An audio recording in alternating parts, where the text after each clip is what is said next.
Hey folks, buckle up because you're not going to believe the level of Karen-level insanity that went down in the picture-perfect suburb of Evergreen Meadows, Minnesota.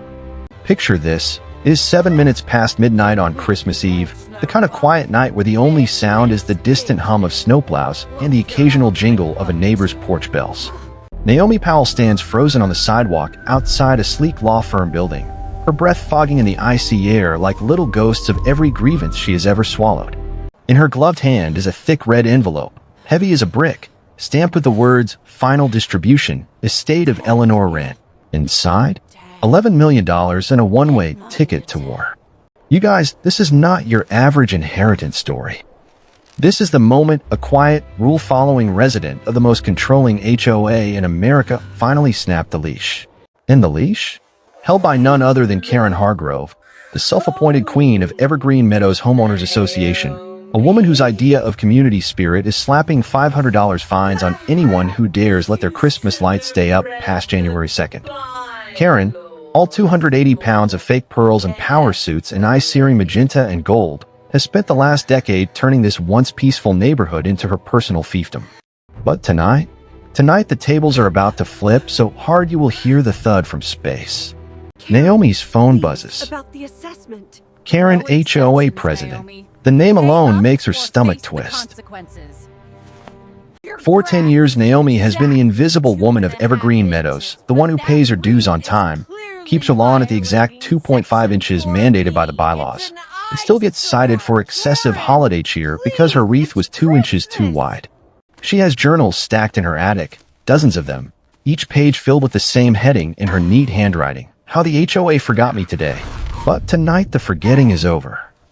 She answers, out like syrup over broken glass. Naomi, darling, where are you? The entire board is waiting. We cannot start the annual Christmas covenant review without our favorite little homeowner. The sweetness is so thick you could spread it on toast. Naomi says nothing. She just listens to the background clink of crystal, the fake laughter of the other board members, the low murmur of people who think they own the neighborhood and everyone in it. Naomi, sweetie, we have a special present for you this year. Big one. I mean, come to the community center. The turkey is getting cold. Karen's laugh is a wet, wheezy thing that always sounds like she is one cheeseburger away from cardiac arrest. Naomi ends the call with a tap so satisfying it feels like slamming a gavel. Because here is the truth the HOA never saw coming. Eleanor Wren, the quiet old widow who used to live at the end of Maple Lane in that little cedar bungalow, had been watching everything. Every petty fine, every ignored complaint, every secret board meeting where Karen and her cronies siphoned dues into their consulting slush fund. Eleanor saw Naomi the way no one else did. And in death, she handed her the sword. Naomi slips the red envelope inside her coat and walks toward the avenue, boots crunching on fresh snow. Her phone lights up like a slot machine. Texts from Karen, missed calls from the board treasurer, even a voicemail from the vice president begging her to be reasonable for the community. She smiles for the first time in years. The war has officially started. Back at the Hyatt where she checked in under a fake name and paid cash like the lawyer warned, Naomi sits on the edge of the king bed staring at the beige wall. Memory floods in, sharp as the Minnesota wind. It started small, the way all HOA nightmares do. She was 32, newly moved in after her divorce, thinking a quiet suburb would be perfect. First Christmas, she spent 3 weeks hand-making paper snowflakes for the community center because the bylaws encouraged festive participation. She delivered them personally to Karen's McMansion. Christmas morning, she woke to find every single snowflake in the dumpster behind the pool house. A laminated notice was taped to her door, unauthorized decorations removed per section 7.2, fine $250. Have a blessed day. Karen's signature was at the bottom in purple glitter gel pen. Naomi stood there in her pajamas, cold green bean casserole from the night before still in the fridge, and wrote the first journal entry. She did not cry. By year 3, the exclusions had become annual tradition. The big Christmas Eve block party, the one where investors in shiny suits showed up and the board handed out envelopes under the mistletoe, always had the same excuse. Oh, Naomi, we must have forgotten to add you to the group text. The list is so long this year. Yet every other house on her street got the glittery invitation with the exact time and the dress code. She would sit alone in her living room watching the fireworks reflect off her perfectly compliant windows while the laughter drifted over the fences. She kept the journals anyway. Exact fines. Voice recordings of Karen's sugar-coated threats. Because Naomi had learned the hard way, in HOA land, the quiet ones see everything. And Eleanor had noticed. The old woman used to sit on her porch every December, knitting scarves no one ever wore, and when Naomi walked by, she would call out the same 3 words, "I see you." Not "Merry Christmas," just "I see you." It was the only acknowledgement Naomi ever got that she existed. Now, in the hotel room, Naomi opens the red envelope again. The letter inside is in Eleanor's spidery handwriting. They think your silence is free, child. But everything has a price. Attached is the check for $11 million and a USB drive labeled Project Silent Night. Naomi plugs it in. Email chain between Karen and the board treasurer dated 3 years ago. Subject, Naomi Powell, liability. Karen wrote, keep her off the guest list again. She notices everything. Last year, she asked about the missing pool fund money. We cannot have a witness wandering around with eggnog. Naomi laughs, a cold, sharp sound in the empty room. They did not forget her. Every single Christmas. You guys, can you feel the rage building yet? Because this is where the story stops being sad and starts being delicious. Naomi spent the next 48 hours in that Hyatt room turning the USB into a weapon. Every email, every doctored financial report, every kickback Karen accepted from the landscaping company that won the bid every single year, even though their grass was always brown. The HOA had been skimming dues for a decade, funneling money into a shell company called Meadows Enhancement Partners that just happened to be owned by Karen's cousin. But the real bomb was the forgery. 3 years ago, Naomi had her wisdom teeth removed under general anesthesia. She woke up groggy in a recovery chair with cotton stuffed in her mouth, and Karen herself standing over her holding a clipboard. Just sign here, sweetie. Favors so we can keep your lawn looking perfect while you recover. Naomi, high as a kite, had let Karen guide her hand across the page. She remembered the purple gel pen. She remembered the wheezy laugh. Fine. I honestly don't know, Karen. Turns out it was a document giving the HOA power of attorney over her property in case of financial distress. Karen had used it to quietly place a lien on Naomi's house for unpaid special assessments that never existed. $11 million later, that lien was about to become the noose around Karen's thick neck. Meanwhile, the voicemails kept coming. Karen's voice had lost it, honey. Naomi, this is not a game. The board has decided to declare you a nuisance resident if you do not cooperate. We can seize your property under the covenants. Be reasonable. Always welcomed you. The laugh at the end was pure panic. Naomi did not reply. State attorney in the state, a forensic accountant who looked like he ate spreadsheets for breakfast. They met in a back room at the public library because even the Hyatt was not safe. The accountant slid a folder across the table. Every December 26th for the last 8 years, a massive wire left the HOA account. Hush money. The payments stopped this year because the coffers are empty. That is why they need your inheritance. They were planning to pressure you into donating it to the Community Beautification Fund, which is just Karen's vacation account. Naomi smiled, the kind of smile that makes lawyers nervous. Add a dental surgeon and a notary public to the witness list. We are going to prove the forgery in open court. Back in her apartment, the black SUV with the tinted windows was still parked across the street. Karen's neighborhood watch team.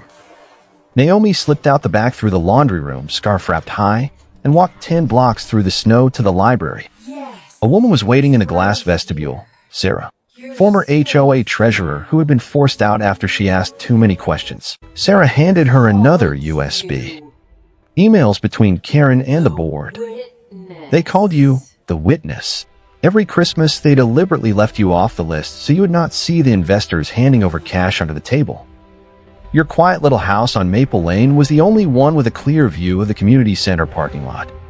They could not risk you noticing license plates. Naomi felt the last piece click. It was never about her lawn. Observant resident out of sight while they committed their crimes in Christmas lights. She went home that night, locked the door, and opened the new drive. Hundreds of emails. Visited 2 years ago. Make sure Naomi is quarantined again this Christmas. Tell her the invitation got lost in the mail. She is used to being forgotten. Better she cries alone than asks questions while the Japanese contractors are here with the envelopes. Naomi printed every single page. The stack was 3 inches thick.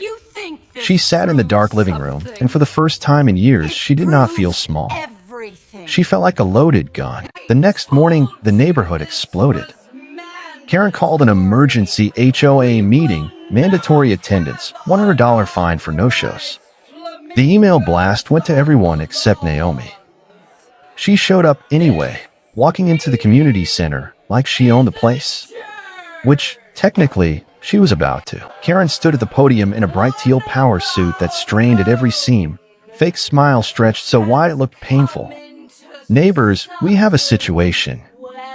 One of our own has come into sudden wealth and is refusing to share with a community that has supported her for so long.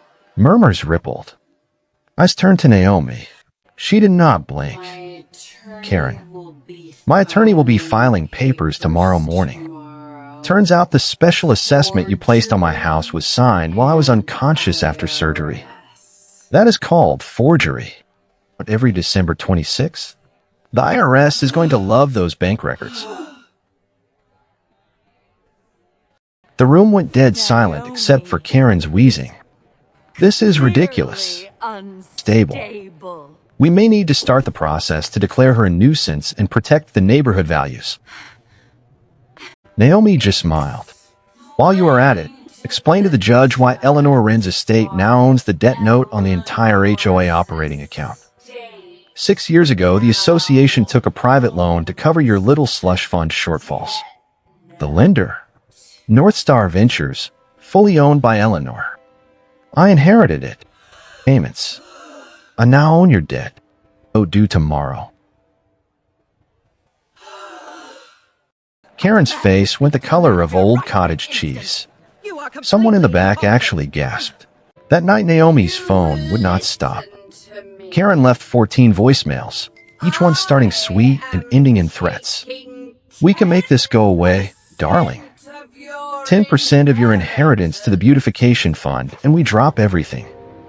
Family, neighbors, help each other. Naomi saved every single one. The hearing was set for December 30th in the county courthouse.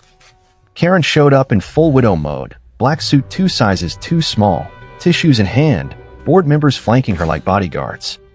Their lawyers spun the tale. Poor community-minded Karen had only ever wanted what was best for Evergreen Meadows, and this ungrateful resident was trying to destroy years of harmony over a silly paperwork misunderstanding. Naomi's attorney, Mr. Vance, did not raise his voice. He simply played the first email. Karen's own words fill the courtroom. Keep the witness off the list. She notices everything. Then the forensic expert took the stand and explained in excruciating detail how the signature on the compliance waiver had been assisted, pressure points, shaky lines, the exact timing matching Naomi's surgery records. The notary, dragged in under subpoena, admitted Karen had paid her cash to backdate the document. Karen tried to interrupt. As the gavel sounded like a gunshot. You are out of turn. Sit down. Then came the debt note. It slid the yellowed paperwork across the bench. Your Honor, not only does my client own the lien on the HOA accounts, she has the right to force involuntary dissolution if the debt is not paid immediately. The association is insolvent. They were counting on her inheritance to bail them out. Karen's lawyer started sweating through his suit. The board members looked like they wanted the floor to swallow them. Naomi stood up for her statement. Her voice was calm, almost gentle. For 10 years, I paid my dues, followed every rule, and still got treated like I did not exist. I kept the journals because I knew one day someone would try to rewrite history. Eleanor saw me when no one else did. She gave me the proof. I am here for the truth. She looked straight at Karen. Never forgot me. You were terrified of me. We remember everything.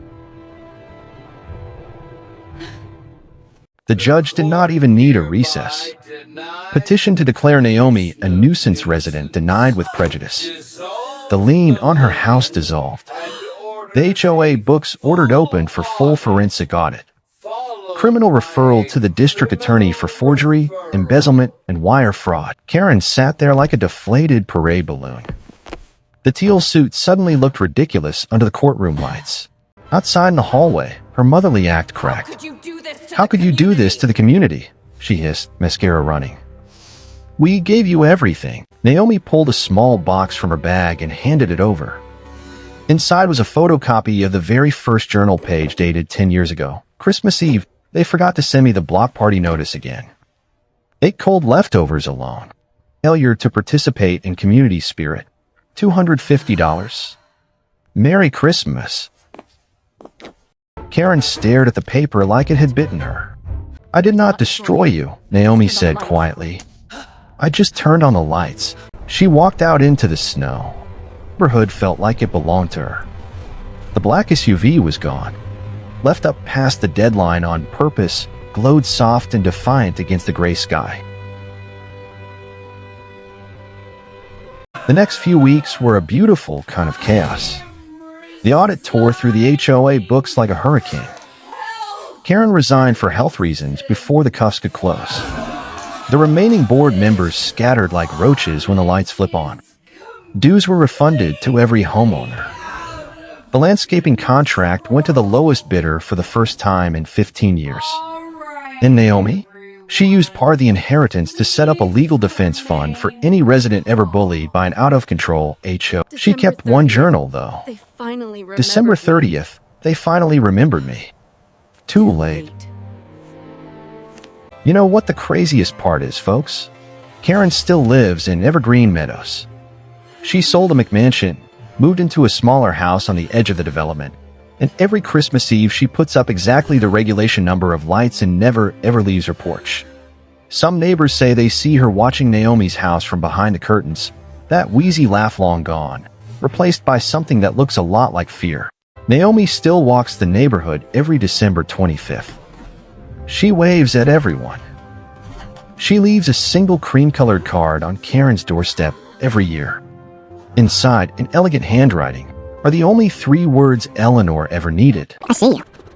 And that, my friends, is what justice tastes like when the quiet ones finally speak. Sometimes the loudest Karen on the block is the one who ends up with nothing but silence. Thanks for listening to this story on HOA Horror Stories. If you're dealing with your own neighborhood tyrant right now, drop your story in the comments. Smash that like button if you believe the quiet ones always win in the end, and subscribe so you never miss the next takedown. Where are you watching from your own perfectly compliant backyard? Let me know. And remember, keep your receipts, folks. The HOA never forgets, but neither do we. See you in the next one. Stay petty. Stay documented.